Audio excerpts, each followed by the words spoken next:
Good day everybody, it's Jerry from BackCountry Wrenching and welcome to another video. In this video we're going to work on getting the differential, or should I say the front differential back in. I have a Dana 30 that I just recently trussed and I have an aux locker. We're going to put the differential back in, we're going to get the ball joints in, we're going to get everything set up so we can put the new Yukon axles in, and then we are getting closer to getting this project finished, back on the road, do some wheeling with, do some overland camping with, while the JK comes into the garage to get some work done. One of the things that I like to do is on my whiteboard, I like to write all the torque specs down before I get started. Right now, when the differential is apart, as you can see, it would be a good time to put in seals, but in the Yukon axle kit, it only came with the one seal that I needed, and the other ones are no good to me. And over here,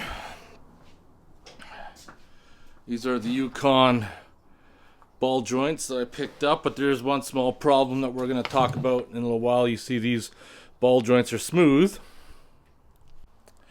and the Alloy USA one I had in before is splined, and that causes a little bit of an issue that I'm going to address in just a little bit. So if you guys haven't been following me on this channel, as you guys know, I got an aux locker that I use for the front, and I have a Detroit True Track that I use in the rear, which I find is the ultimate combination. A lot of people talk about that they don't like the True Track in the back because it's classified as a limited slip, but a lot of people don't realize if you want the True Track to engage instantly, you hit the brake, throttle the gas, and she's locked up. It doesn't use clutch plates, it uses helical gears. It's a far superior setup as far as I'm concerned. I like having the aux locker in the front, manual connection with a cable. That way I can engage it in and out when I need to. So let's get started on this. Just jumping around a little bit, I'm going to get this cover cleaned up. So I'm using a scraper here. Scrape off the POR 15 runs. I need to take some Scotch-Brite and clean the rust off so it'll seal. I've had a few people tell me over the past little while that they don't use the lube locker anymore because they said they put it on and it leaked. Well, if I was to put the lube locker on back with all the rust that's showing on this now too, it would probably leak as well. You got to clean your mating surfaces. If your mating surfaces aren't clean and smooth, it's not going to seal properly. See, that's a huge difference. I'm going to spray everything out with brake cleaner because it's been sitting open forever. I'm not doing myself any good leaving brake cleaner underneath.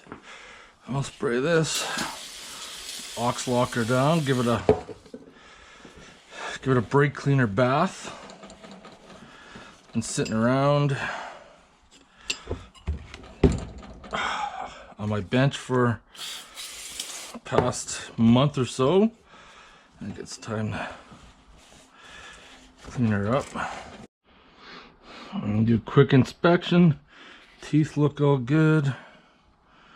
Put a little bit of oil so I'm not sticking in dry. Some Loctite on those bearing caps.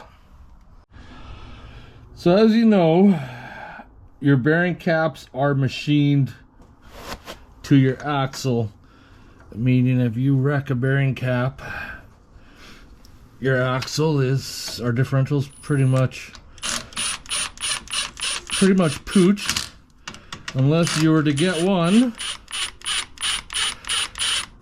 and bore it back out. So I just use the impact gun, lowest setting, just to get the nuts tightened down, and then I'm going to torque them to the proper spec. I've never had bearing caps come apart or fall off of me, so I don't know what it would be like, but I don't think it'd be a good time. There we go. Get these ones done. Tight to the axle stand. There we go. Torque down.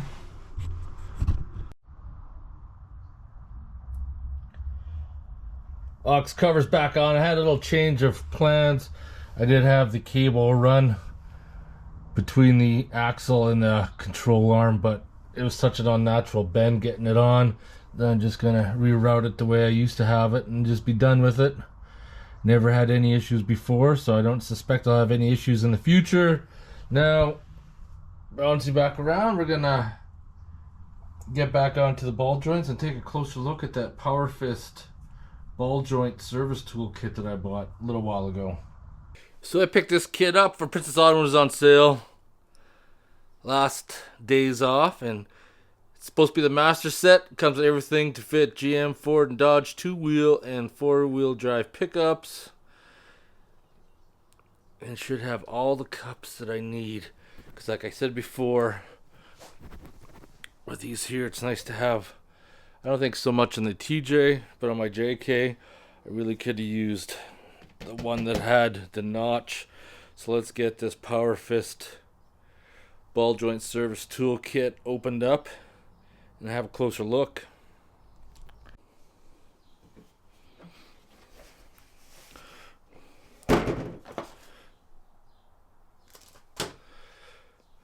Alright, look how fancy that is.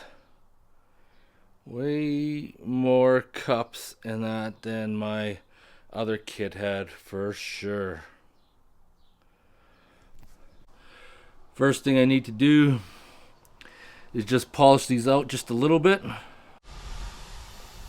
So what I want to do is just kind of buff the rust out of there. I got my air tool here. This is a Chicago pneumatic with a little buffing pad, which I find myself, I don't really use my compressor that much anymore because everything is going over to electric. But all you want to do is, as you can see, the way it is right there, just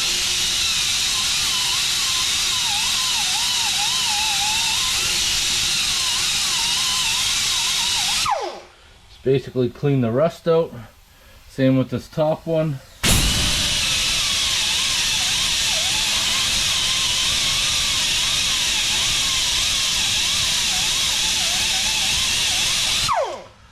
Perfect.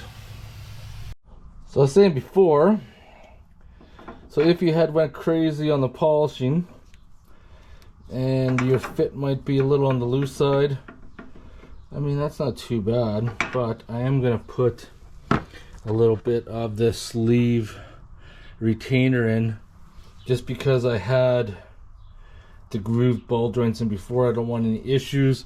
This works really well to hold that in place. Of course, if you ever want to remove it, you need to heat it up because it will seize in there like cement. So I got the cups set up that I believe I need to press the lower ball joint in. We're going to press the lower one in first, then do the upper one afterwards using Yukon ball joints. Next time around, I'll probably use Terraflex because that's what I used in the JK, but for right now, I'd already purchased these beforehand. And what I talked about before, and I'm going to show you.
using the ball joint because it's got a machine surface there.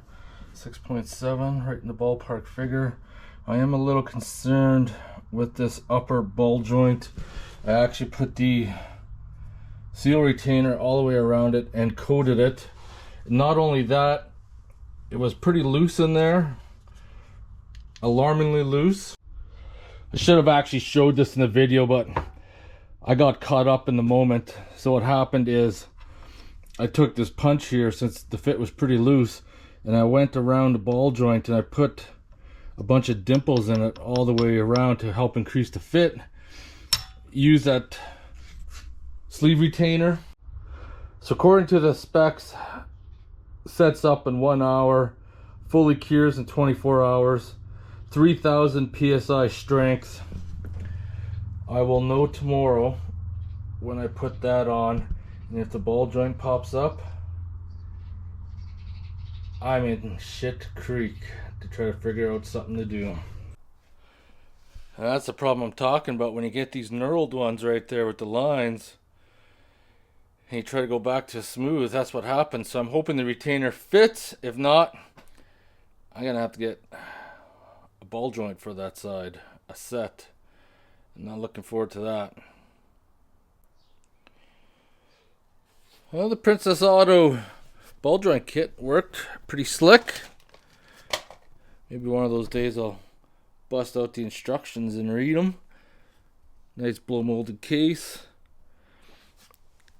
Quite a bit more dies than my other kit had, so I'm pretty stoked to try this out in the future, see if I have any issues. No idea what that little pin is for. So this is my garage torque wrench. I'm going to say this again. It's a Pro Point Princess Auto. As you guys tell, I shopped there a lot over the years. Whenever you are not using a torque wrench, always zero it out. It's not good for it, and you can screw up the torque if you leave it set.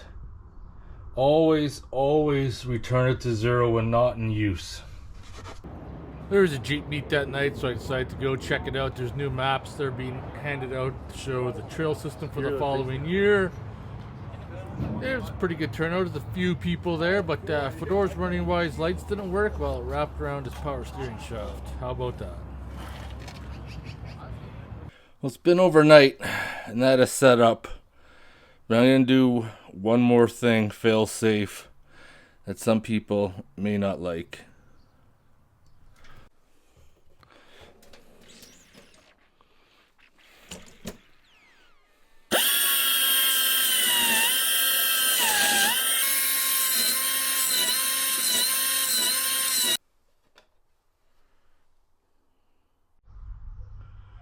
So I'm going to start all over with the proper wire, 0.35.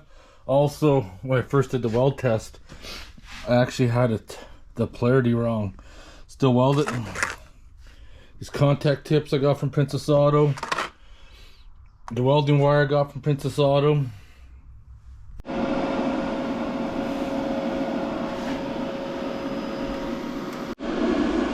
Welder set up, so if you have a yes welder, those Pro Point tips will work perfectly in it, so you don't have to worry about trying to source them out online.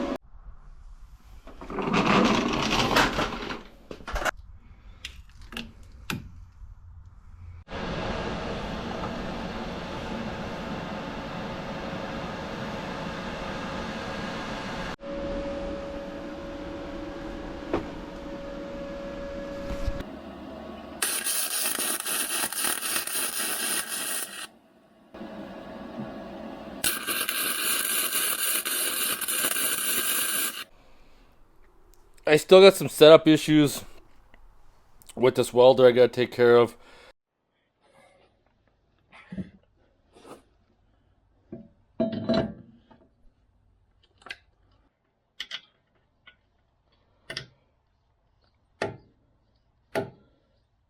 I just got a couple tacks on there, just make sure that it's not gonna pop out. I do have faith in the sleeve retainer, however I don't want to take any chances. So a couple extra small tacks. If I ever have to change the ball joint, I just have to grind the tacks off, heat this up, punch it out, and Make sure I buy knurled ball joints again, which I had in there the first time, but it is what it is. Now we can get that on and finish this. So that's my fix. Sleeve retainer, couple tack welds. I wish I would have got it on camera beforehand. Unfortunately, I was brainstorming and didn't have the camera, but if I was turning it like this, the upper ball joint would be rotating in the socket. That's how loose it was. And with the sleeve retainer, couple tack welds, I'm not worried at all now. 3,000 psi for the retainer. I think I'm good.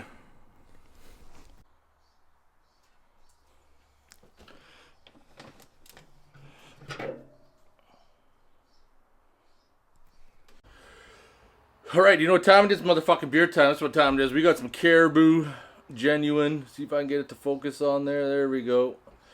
BC beer, 5.5%. Kind of hard to get in Alberta, but once you cross BC, like a lot of times I like to head out to Radium, Invermere area, and you stop off at a liquor store in there and pick some up. Anyways, motherfucking beer time, everybody. It tastes good. Gonna try something different.